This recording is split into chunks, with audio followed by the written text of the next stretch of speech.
2h24 e agora, como eu disse, vamos conversar com o Sérgio Vale, que é economista da MB Associados. Sérgio, boa tarde. Boa tarde, Denise. Bom, só para falar dos números, o crescimento do PIB foi de 0,4% em relação ao trimestre anterior.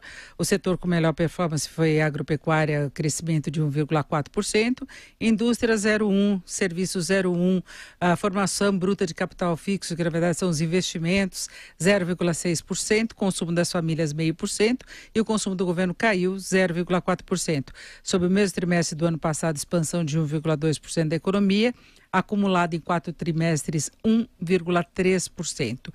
Eu queria sua avaliação, Sérgio, em relação a esse desempenho, porque se chegou a contar até com uma variação negativa depois do IBCBR, que é a prévia do PIB calculada pelo Banco Central, no fim veio um PIB, mas ainda PIBinho, né, Sérgio?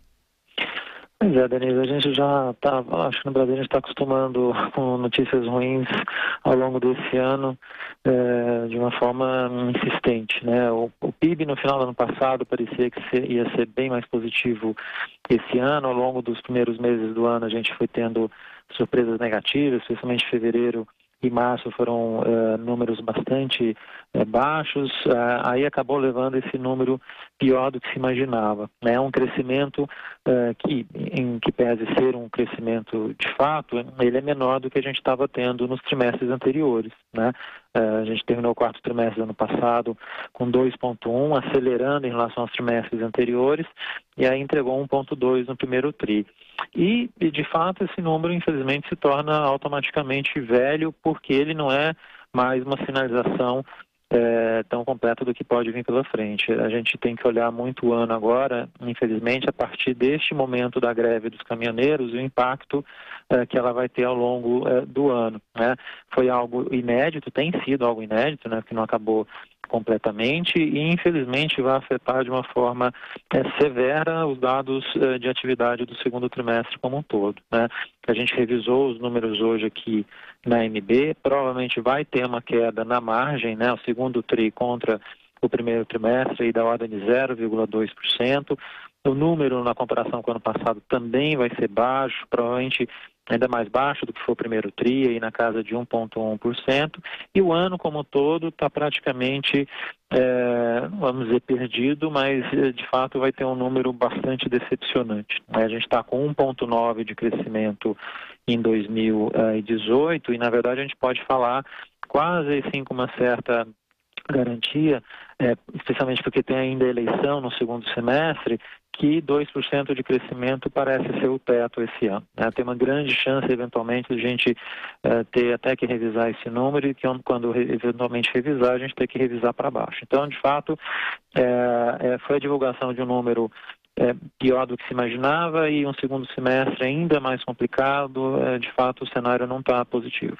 Independentemente da visão que se tem em relação à greve, ela vai ter impacto bastante negativo sobre a economia brasileira.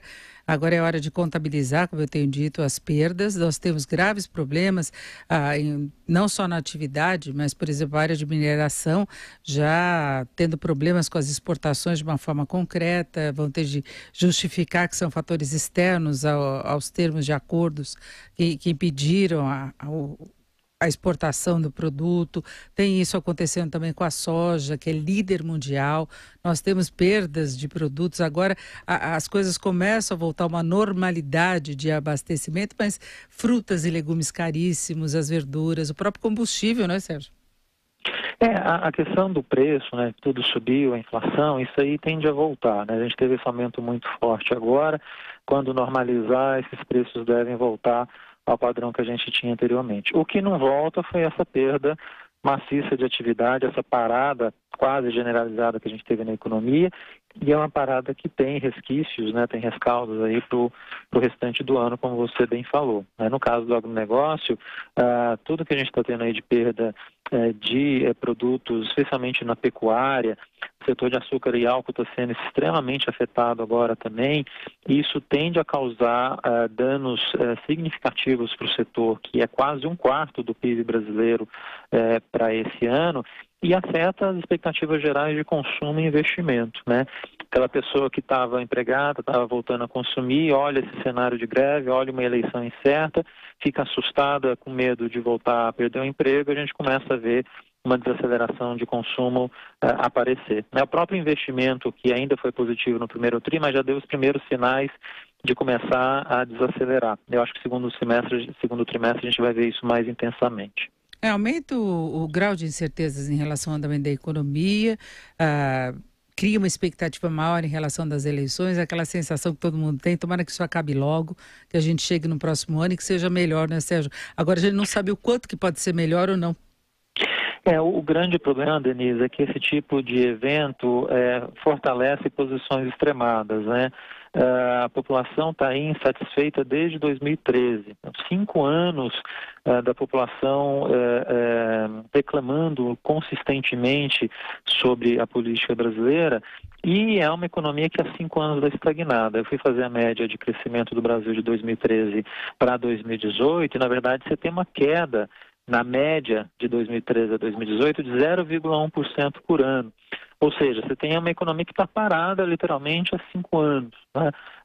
Essa insatisfação acaba puxando a possibilidade de você ter candidatos com posições extremadas, eventualmente começando a subir ainda mais nas pesquisas e colocar um risco muito grande para a economia no ano que vem. A grande dificuldade é, com tudo isso que a gente está tendo agora, fica cada vez mais claro que não tem mágica, né? Quem entrar no ano que vem vai ter que seguir necessariamente uma cartilha de reformas, se não quiser já imediatamente jogar a economia no buraco de novo.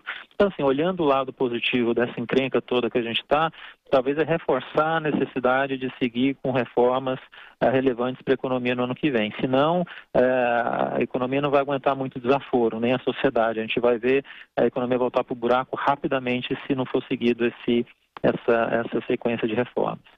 Ouvimos o Sérgio Vale, que é economista da MB Associados. Sérgio, muito obrigado, uma boa tarde.